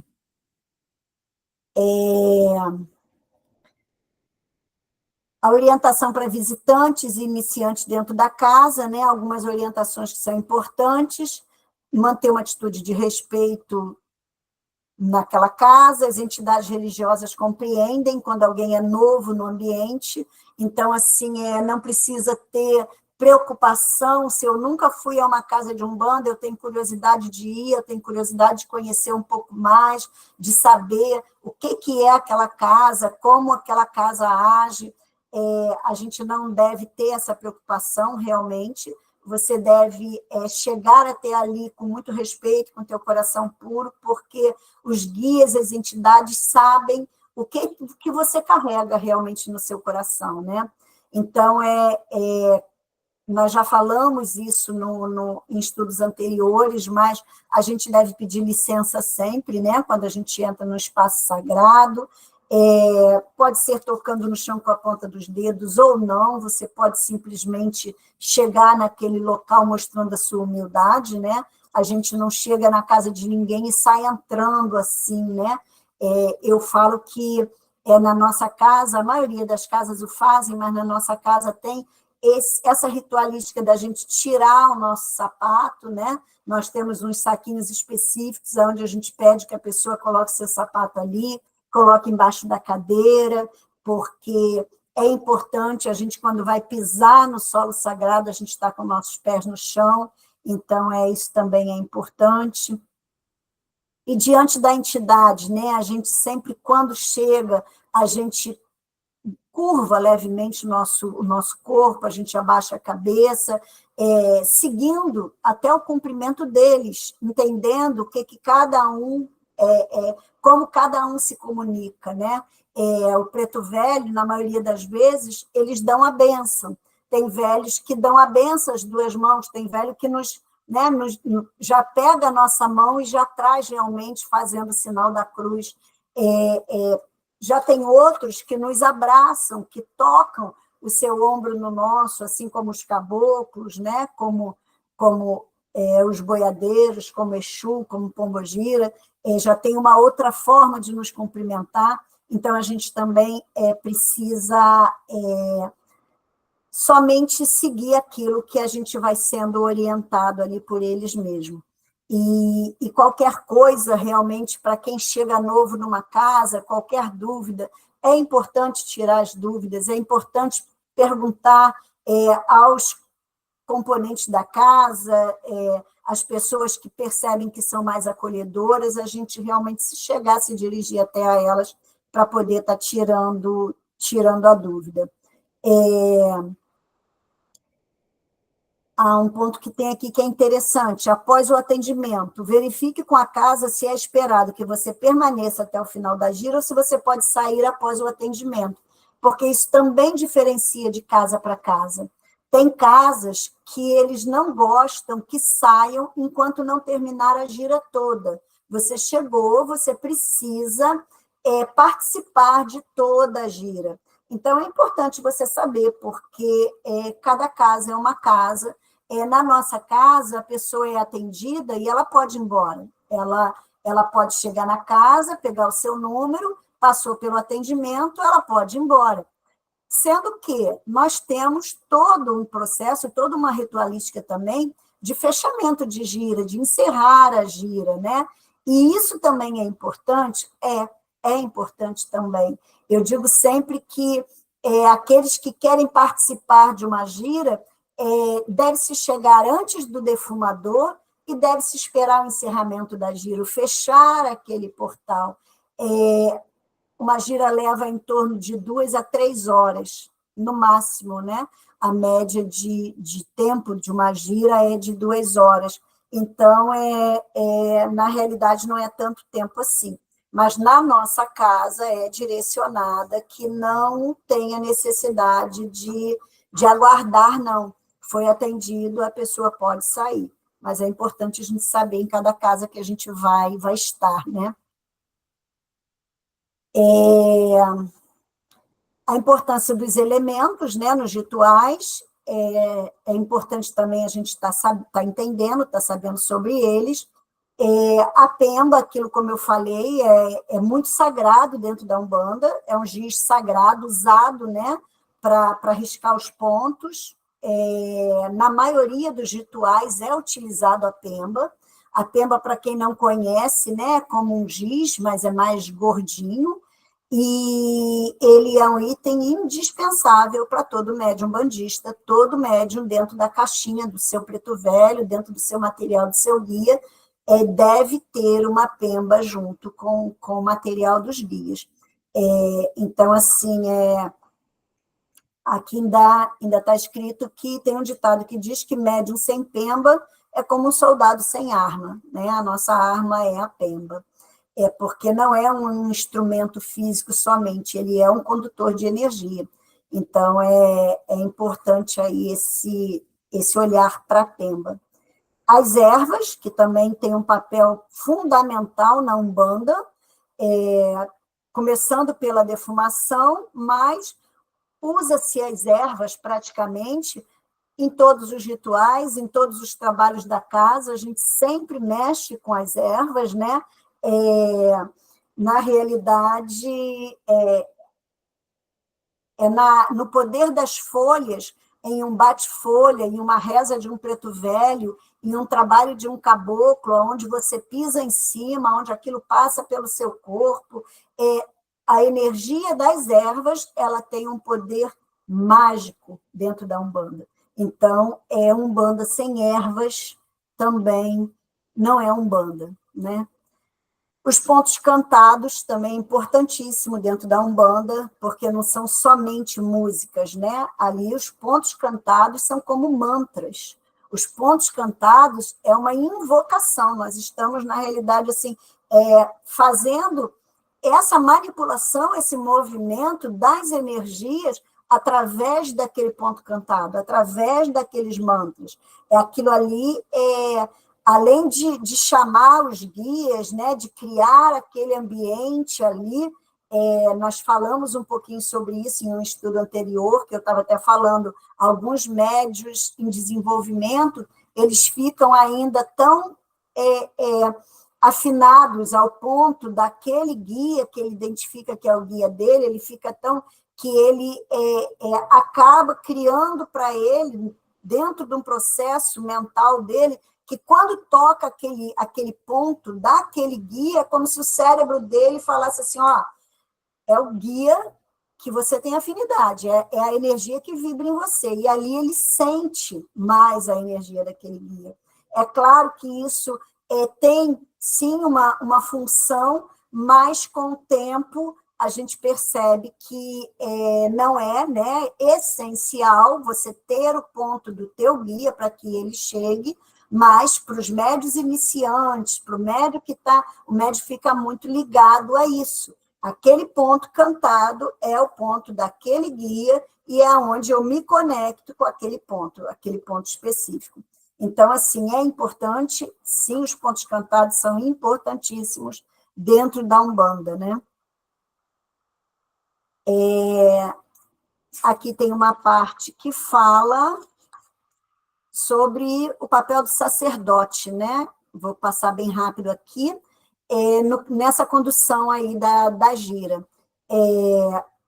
É um papel muito importante, como eu falei, né? Abrir uma gira, abrir uma casa, precisa de conhecimento, precisa de força, precisa de fé, precisa de empenho, de dedicação, porque você precisa, na realidade, preparar espiritualmente todo o ambiente, os médios, tudo aquilo que envolve toda aquela ritualística.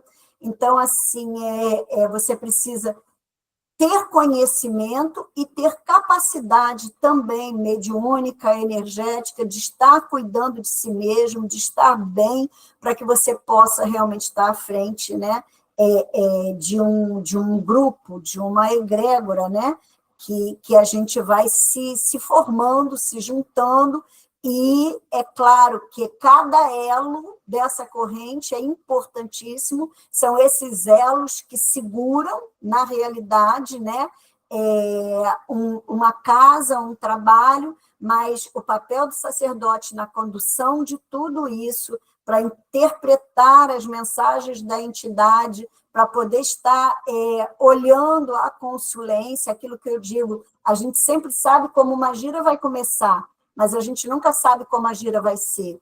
A gente sabe que a gira vai começar com o toque do adijá, a gente sabe que vai começar com o defumador, soprando a pemba, mas começou a gira, a gente não sabe o que vem na gira, a gente não sabe o que vai acontecer naquela gira. E isso é maravilhoso e, ao mesmo tempo, precisa de muita concentração e responsabilidade de todos aqueles que estão ali, mas principalmente o papel do sacerdote, porque é como aquele comandante do navio. Quando deu ruim, quem precisa tomar as decisões é aquele comandante. Então, no momento de uma necessidade, é aquele sacerdote que precisa ter um olhar mais amplo para tudo que está acontecendo, né? Então, realmente, aqui fala de um ditado também que fala: o verdadeiro sacerdote de Umbanda é aquele que serve de ponte entre o céu e a terra, entre o visível e o invisível, porque, na realidade, isso é algo que o olhar precisa estar atento, o ouvido precisa estar atento. Eu falo que muito mais do que os meus olhos veem no momento de gira, é o meu ouvido está ouvindo. É a minha conexão, quando começa uma gira, eu vou realmente buscando me desligar ao máximo do que está ali, para que eu possa estar utilizando aquilo que eu estou ouvindo e sentindo da espiritualidade. Porque quando começa uma gira, o campo sagrado da corrente para dentro não é mais dirigido por nós, né? E isso é importante. Aí aqui fala sobre o ponto de subida, né? Essa hora que a gente está finalizando os trabalhos, que os guias estão deixando, né? Aquele momento, a importância de cantar, né? Vamos cantar para subir, né? Está na hora de cantar para subir, vamos cantar para subir. E é uma expressão popular que a gente fala, mas que o significado é esse mesmo. É o toque de encerrar os atendimentos, de finalizar, já é o sinal para aqueles que ainda estão ali atendendo, conversando, já saber que está na hora de ser um pouquinho mais rápido, mais breve, de ir finalizando, um comando que as entidades reconhecem, né? A espiritualidade, elas não vão contra aquilo, elas respeitam, elas entendem, né? A gente fala, a gente vê até uma brincadeira no caso de erê, né? Que quando começa a cantar para as crianças subir, para os erês subir, muitos deles fingem que se esconde, né? Não querem ir embora, se escondem atrás dos outros para poder ninguém ver que ele está ali ainda, fazem toda aquela brincadeira, né? Aquela confusão, porque eles sabem que estão mandando eles embora e eles... Vovô está mandando embora, está na hora de ir embora. E aí sai todo mundo correndo e faz aquela... que a gente sabe que é um processo assim, muito legal na gira das crianças, né, dos erês, mas eles sabem que é o momento de ir embora, e aí começa também todo esse processo de se despedir, de cumprimentar, né, de descarregar o médium, de limpeza do médium, né? Na realidade, eles não vão embora, eles não se desconectam da energia do médium sem fazer também essa ritualística, esse processo de manter o médium também com as suas energias. Então, muitas vezes aquilo que a gente diz, né? Você pode terminar uma gira cansado, mas parece que você colocou o dedo na tomada e foi como uma bateria, que de repente você chegou lá com uma dorzinha de cabeça, com desgaste. Eu falo que muitas vezes a gente chega arrastado naquela assim, não estava bem para vir hoje. Eu não queria vir hoje. A gente vai assim naquela... E quando acaba a gira, parece que a gente está no 220. Parece que o coração está naquele... E a gente está numa carga, numa energia, numa potência ali que é somente para quem sente, somente para quem honra e agradece realmente a vivência dentro de um terreiro de Umbanda, né? Então, assim, o toque na Umbanda não é apenas música, mas é um sistema de comunicação, de comando espiritual que orienta todo o ritual, né? Porque todo ritual ele é comandado pelo toque do atabaque, né? E é bem interessante que os ogãs, né, os curimbeiros, eles têm um olhar para o guia que está ali direcionando aquilo, um momento de repente, entrar com um ponto, entrar com outro, tudo isso é muito orquestrado, sabe? Não é cantar por cantar, tem o porquê de cada canto. Então, assim, aí eu coloquei aqui nesse momento, a entidade faz uma varredura do ambiente, uma varredura do próprio médium, né, que deve voltar melhor do que estava. Tem médios que, ao desincorporar, ele ainda se sente fraco, como se tivesse com a pressão baixa, sem energia, o que rapidamente deve voltar à normalidade. Ele vai respirando e aquilo vai voltando, porque isso é esse tempo onde os guias limpam todo esse ambiente. Se a gente for pensar, a pessoa está mal e tal, porque ainda tem alguma coisa, ainda tem alguma carga, alguma coisa assim no local, o terreiro ele tem todos os cuidados, toda a sua proteção. Os médicos precisam avaliar muito. Eu percebo na nossa casa, e com o tempo que eu tenho à frente de Umbanda, de componentes, né? Eu percebo que muitas das vezes aqueles guias aqueles médiuns, desculpa, que se fragilizam muito no final de gira, são aqueles médiuns que, na realidade, não fizeram o processo anterior de uma alimentação leve, são médiuns que não fizeram seus banhos de ervas, não estão com as suas velas acesas, não estão com seus cuidados, tudo aquilo que a gente fala 24 horas antes, evita a carne, faça boa leitura, não se aborreça, busque ter todo um cuidado, né? Porque tudo isso faz parte da gira. Então, tudo isso que nós já falamos no estudo anterior, que a gente já faz antes de iniciar a gira, isso já faz parte da gira, isso já é um processo da gira. Então, quando chega ali naquele momento, se você cumpriu com tudo aquilo ali, e aí chega aquele momento onde a gira acaba, na nossa casa, eu tenho muito um olhar para perceber como está, eu olho para cada componente, eu sempre pergunto, está todo mundo bem? E olho para cada um, e no olhar de cada um eu percebo aquele que, de alguma forma, ainda está sentindo alguma energia, de alguma forma ainda tem alguma coisa vibrando ali, e aí eu escuto, e ali eu sinto se é necessário ou não trazer uma energia rápida para que se possa fazer um movimento energético para a gente fechar aquela gira. Muitas vezes a gente tem uma gira de caboclo e a gente escuta, ao final, vamos chamar Yansan. Yansan vem com a sua ventania, vem, de repente, limpando aquilo tudo. De repente, a gente chama Ogum, Ogum vem botando a sua lei, Ogum vem limpando todos os cantos ali para que as coisas possam realmente se finalizar. Então, cada gira, a gente percebe o que de vibração que pode ainda estar ocorrendo ali, e aí a gente faz essa movimentação para poder finalizar. Então, isso também é um cuidado do sacerdote, é um cuidado do dirigente, é um cuidado de quem está ali, né, vibrando isso.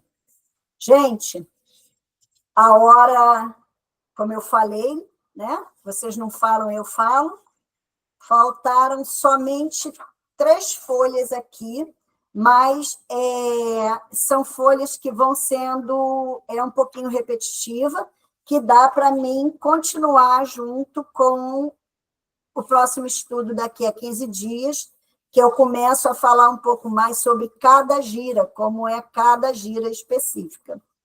Tá bom assim? Alguém quer falar alguma coisa? Abram aí para me ouvir a voz de vocês, por favor. Hoje eu falei muito, hein?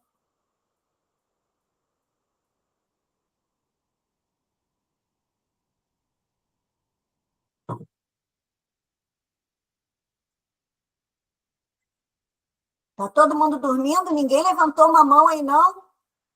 Vinícius, cadê você? Estou aqui, minha mãe. Fala, meu filho. Depois de mim, é você que fala muito. Deixa eu acender a luz. Não, minha mãe, hoje acompanhando o estudo, eu fui vivendo a rotina da nossa casa, né? A gente foi ali o dia a dia, o que a gente faz todos os dias, de gira, dos trabalhos. eu acho que o pessoal novo aí que foi tendo a teoria da prática que a gente faz ali no dia a dia, né? Tendo uma ideia do por que é feito, o que é feito, né? Lógico que eu não sei tudo, longe disso, mas não tão longe assim, mas algumas coisas fugiram da mente e hoje a gente reescuta, né? A gente acaba lembrando, vem à mente de novo. Então, mas sempre é muito bom, né? Sempre é muito bom, o estudo sempre é muito bom. E viver a nossa casa fora da casa foi diferente. Vai falando e a lembrança vai indo para lá. Exatamente, exatamente. Tudo bem para todo mundo? Os novos que entraram aqui, que chegaram a ter acesso no estudo anterior, chegaram a ver, Flávia, Cláudia, assistiram? Assistiu? Então, deu para entender essa continuação. Deu para entender. Desculpa aí cortar você, Cláudia. Estou meio sem voz da festa junina. Que bom. Mas foi ótimo. Tirou muita dúvida, esclareceu muita coisa. Consegui entender, porque eu também vou lá e observo muito. Então, consegui entender, né? E me coloquei lá imaginando, vendo tudo. Foi bem legal. Assim, veio bastante informação, tirou bastante dúvida minha. Foi importante aí. E você, não tem como a gente perguntar, você já fala tudo muito bem mastigado, então não fica dúvida. É maravilhosa ensinando. Então, não tem nem o que falar. Você, quando a gente já está com dúvida, na mesma hora você já vem e repete, passa para a gente, sabe? Muito obrigada, tá? Gratidão aí por hoje.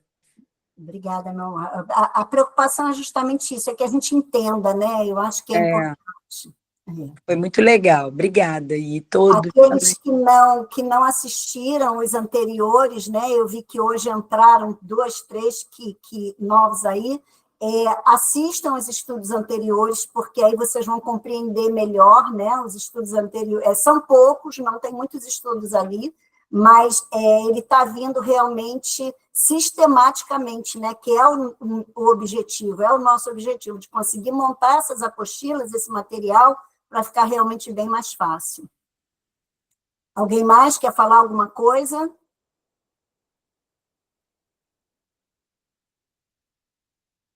Tudo bem, então, podemos fazer a nossa prece para encerrar. Leonardo, tudo bem? Bem? Obrigada, Carla.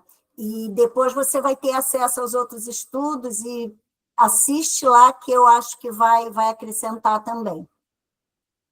Vamos lá, então, vamos respirar profundamente. Vamos deixar lá fora tudo que é lá de fora. Vamos continuar aqui e agora. Vamos agradecer por esse momento que tivemos, que vivemos, que sentimos, que aprendemos. Vamos agradecer a toda a egrégora do Alvorecer de Luz, a todos os nossos guias de trabalho, aos nossos mentores, nossos mestres. Agradecer pela intuição, pela palavra certa. Agradecer pelos nossos corações cheios de amorosidade de uns para com os outros e, principalmente, com a Umbanda.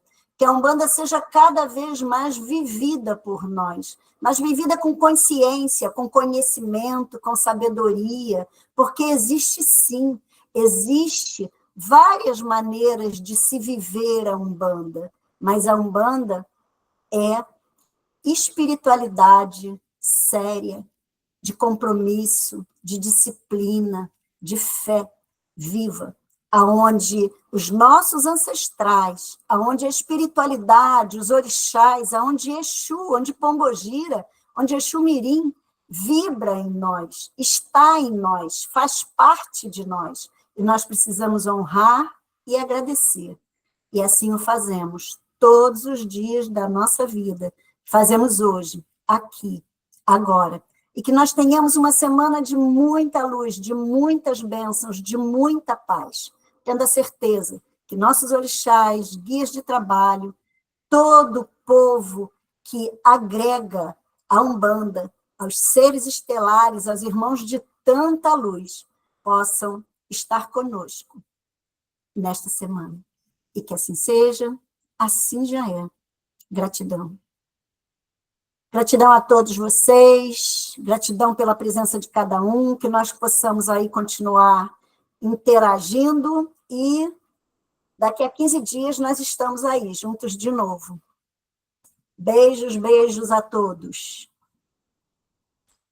Meu povo, quarta-feira estamos juntos. Ué, fala, Monique, é isso? Ou levantou a mão errado, Monique? Léo?